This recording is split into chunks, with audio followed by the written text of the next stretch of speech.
Hello, um, I am Christopher Green. I'm here today to talk to you about Idir, which is a live-action role-playing game set in a steampunk fantasy world, the United Kingdom of Edver Idir, which is where the name comes from, obviously. It is a live-action role-playing game, so sort of along the lines of, I say, Dungeons and Dragons, and, Lord of the Rings and stuff like that. Except instead of sitting at a table, we actually go outside and try people with foam swords, and it's wonderful, and everyone should do it. So the video, this video, the series that will come after it, sort of a devlog kind of thing. The main purpose of which is to sort of promote the game, sort of talk you through the development process. The game is in very early development at the moment, sort of just throwing ideas around between myself and Declan, the other guy who's helping me with this. He's doing less world building and more sort of advice and emotional support. Everyone should get themselves an emotional support Declan. Needs to happen. These are to sort of promote the game, talking along, and so I have a way of sort of getting these ideas across. If you talk to anyone who's sort of played any of my stuff before, any of the other world I've made, I am really bad at writing stuff down. Really bad. Now this can either be procrastination, executive dysfunction, or pure unadulterated autism. It's most likely a mix of the three. I've dealt with it my entire life. Really bad at exams. Just can't get brain to hand, so we go through mouth instead. It's easier just to talk about this kind of crap. Sort of riff on a camera for a period of time. I should also apologise for the low quality. This is a laptop camera, not a proper webcam. Student, what can you say? So also I'm doing this because I can. Try and stop me. No, period. Seriously. No, don't stop me. I want to roll here. So the game itself, as I said, is a steampunk fantasy setting. This came about when I asked for, sort of when I started in January earlier this year. I asked someone with a hell of a lot of roleplay experience what their advice was, and they said, don't make a fantasy LARP. Now, it's kind of my thing, fantasy. So I was in a bit of a bind. So I decided to tag a second genre on there. In this case, steampunk. Because there is a massive sort of, certainly up in the northeast I'm aware of, a massive sort of steampunk, sort of early Victoriana following. Let's hope I can hit that demographic with on point. And also fantasy, because who doesn't love fantasy? That shit's awesome, it's the setting's very much sort of, again, early Victorian England, the sort of cusp of the Industrial Revolution, the world itself. The law reason for this setting is the magic which would have substituted for technology kind of stopped working for plot reasons, which I'm not going to go into for spoiler reasons. And so they sort of had to work on sort of a more manual level of world, like actually getting hands dirty, looking into the development of technology. And sort of within the world, this has been the state of play for about 50 years now. Again, in the game world, 50 years is when magic decided to stop working. It has had knock-on effects, which, again, as time has gone on, becoming more and more apparent.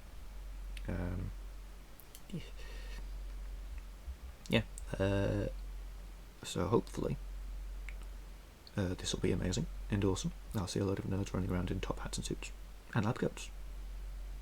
I certainly will. It's on a more sort of out of character thing. The game itself will be run here in the northeast of England, so just outside Newcastle, sort of within, possibly, for any any nighttime missions. We've got a lovely site, Jasmine Dean, looking amazing at night. Hopefully get that go. The game itself won't be running for a while. As I'm recording this, we're in the middle of England's second lockdown. Well done. So yeah, we're sort of in the middle of a LARP slump at the moment. So hopefully by the time this pandemic's over, I'll have something that I can sort of throw at people and say, yo, play my game, or yo, help me write my game, please. There are two of us on this team, as I think I mentioned earlier. I don't remember. This is like the fourth time trying this video. So yeah, so here, North East England, wonderful place. Rains a lot, snows a lot, suns a lot. It's quite nice. Yeah, so the sort of main features of this game, the sort of the bits that I've thought about so far, sort of what makes the game unique. There are so sort of the basic end, the first sort of part. You'd start with character creation, which I need to work on at some point. Playable races. There are, as of recording, sorry, I'm not writing this. There are 5 basic sort of races, and those 5 are split into 2 bits. You've got your 3 Urch races. These are the older races. These were created not long after the island itself. And then you've got the Hoon, which are sort of the younger races, the short-lived, more industrious races. So I'll go to the Urch first because there's more of them, and I prefer them to the Hoon a lot. The Urch are elves, or elf Urch, orcs, elk Urch, and goblins, garb Urch. A point aside, this world does have its own sort of old language, which I'm working on as well, because I'm a masochist apparently. Yeah, so the elves are your more sort of your elves. They're your standard sort of high fantasy, pointy-eared, think they're better than now, magic motherfuckers. Orcs are sort of, I don't know, sort of their design, their ethos is sort of more in line with sort of Kunari from Dragon Age. They are big, they are hench. They've got the horns, they've got the tusks, potentially both at the same time, depending on whether or not someone actually wants to fidget both. Please do, it looks awesome. They're sort of, they're not like Lord of the Rings orcs, where they're just, here, we're going to kill you for the sake of killing you. While they do sort of value physical strength, they're not opposed to applying diplomacy to situations. They do have brains. They're actually quite nice. And goblins are goblins. They're sort of they're our halfling analogue, where we don't have halflings in this system for reasons. Just kidding, I do. So they're your small sort of, think gender is something they ate last week, kind of just little bundles of chaos, and I love them. Yeah, they're your Urch, and your Hoon are your humans and your dwarves. The humans are human, vanilla as fuck. Short lives, endless sort of urge to just conquer and spread and kill stuff, and occasionally cook out like amazing things as well, like science. So the field of alchemy is very much a human thing. They did that. And the dwarves are, again, dwarves, live underground, have the beards, both genders. Mine stuff, and just generally sort of be. The dwarves in Idir are very insular, very sort of isolated.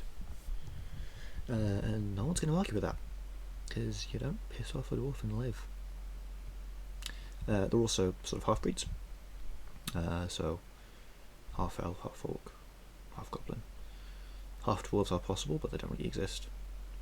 Yeah, so that's sort of your basic player races. There are more advanced player races as it stands. The ruling is if it's sort of a sentient creature. If it's a sentient creature, then you can play it, but you need to ask a ref, ideally me, because I'm putting a hard limit on how many sort of special player races there can be. Some of them you can start from the off, others you have to sort of put effort into to becoming. Yeah. Magic. This is a steampunk fantasy, and let's be honest, fantasy without magic is boring. You know, it's like apple pie without custard. You can do it, it's just not as good. So yeah, there is a magic system. That's one of the first things I work on, like in English. It's possibly the bit that's going to get a little bit too much attention, because as I mentioned earlier, I like magic. I really like magic. So yeah, so you can play mages. Pew pew motherfuckers. Yeah. So I can't really get into too much of that without basically the magic and sort of the culture and the people that surround it. Sort of, they're their own video. They're their own little island, literally. And sort of growing on the magic aspect, we have a religion system, because again, like name a fantasy LARP doesn't have a religion system, you know, which is the magic system is weird, the religion system's weirder. So magic is very much based on sort of, so the magic religion, two sides of the same coin, literally. Where within Idir magic comes from the gods. The religious magic's a bit more sort of, you've accepted that your power's coming from the gods, so flaunt it. Which gets really interesting when a mage realises, oh, hang on a minute, my power's god power. I can milk you. Again, different video. It's a long explanation. Religion. Yeah, so magic is more sort of structured and flangey. Mage can do a lot of flange. The religion system is a hell of a lot more sort of grounded in the roleplay. So your sins, sort of the tenets you follow of your church, are player defined. So in Idir, when you join a church, you swear an oath. The oath is personal to you, but also sort of has to be within the ethos of the church, which can make reffing hilariously difficult. But quite frankly, I'd rather the extra work and the players have better roleplay. It's certainly more realistic. It's a direct response to the religion systems I've dealt with in LARP so far. I know Fools and Heroes one is just,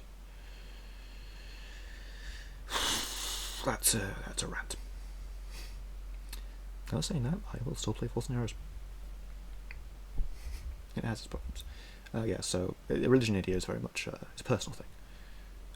There's even a sort of a system for sort of an oath for deciding that you're going to focus on yourself over your church. Sort of somewhat based on the idealism of the church saying, but with theism involved. So basically, you can either go full, I will follow this god, I will do what my god tells me to do. Or you can go, yeah, I'll follow this god, but my life comes first. Because so one of the first sort of tenets of Lehenism, which is sort of one of the main religions, so there's 3 ish. A lot of ish in India, hell of a lot of ish. It's great, I love it. Yeah, so one of the first tenets of Lehenim was that to enjoy life is to worship Lehenim. So yeah, just living is enough for the gods. Many of you swear an oath saying, I will follow you, but my life comes first. Like, yeah, cool, fine. Of course, downside being that is anyone takes that oath can't actually become a full priest. but you know, they still get the church's minor power. And of course, you can sort of fit somewhere nicely in the middle of the two extremes.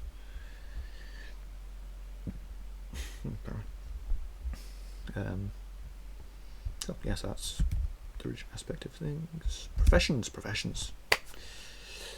The bit everybody loves. So there are a number of professions. I can't remember off the top of my head.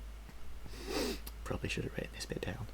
Oh, if you got fighter, scout, alchemist, mage, artificer, acolyte, priesty thingy.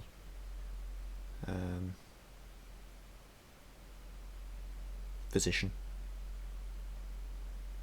I think that's nice. Fighter, scout, mage, artificer, alchemist, physician.